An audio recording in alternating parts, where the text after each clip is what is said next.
All right, let's talk about filling the void. I want to talk to you about that today. I'm Amy Logan with amyloganlife.com, and I am your faith crisis life coach. Oftentimes, when you have had this crisis of faith you find yourself in, no matter what you call it, your awakening, your faith transition, your freedom, or crisis because you're smack dab in the pain from it all, there's often this feeling, a bit of a void. You feel a bit of a void after you've gone through this experience. And I think what happens, especially in a religion like Mormonism, it's a very high demand religion. They keep you very busy, right? So stay with me here.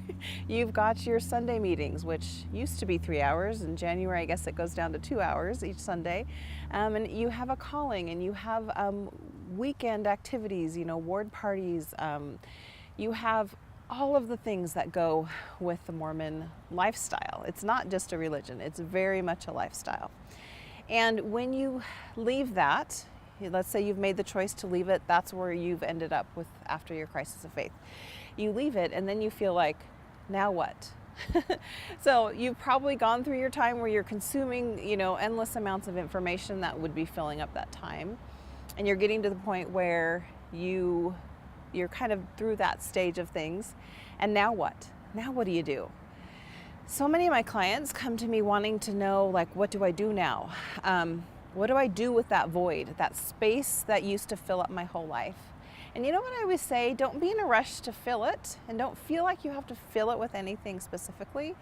What if you just started doing all the things that you didn't do because you were always doing church stuff?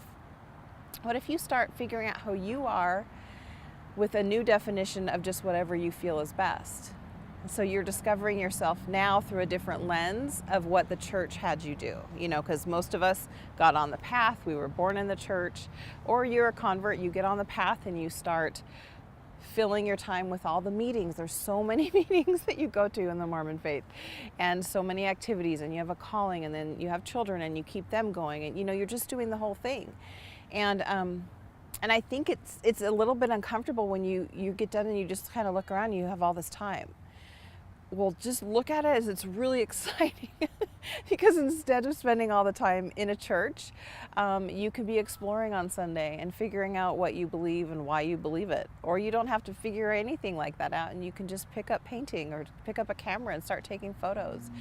Start developing some things that you've always thought, oh, I'll do that when I have more time. Well, if you have this void, going back to filling the void, you get to decide. You get to decide where you want to spend your time. And most people don't have too much of a difficult time filling that void with fun things and different activities maybe that you wouldn't do when you were going to church and going to all your meetings. But I think the difference there is when people feel like they have to replace it with something. And you don't have to replace it with anything. You can just be. And it's that simple. So I just wanted to talk to you about that today. Let me know what you've done now that you've cleared your schedule of meetings. What do you do to fill your time? Have you picked up or found new talents that you have, or new hobbies, or you've picked up traveling more because you don't have this restriction of needing to be in the chapel on Sundays? What do you do? What have you done to fill that space? I think it only feels like a void when you feel like you have to replace it with another faith transition or tradition. You don't always have to do that. Of course, people land in the space that feels good to them, but I think just go have fun. Don't feel like you have to fit a prescription. There's no one size fits all anymore. It's all about whatever you want to do. So go have fun filling that void with some things that you self-discover about yourself.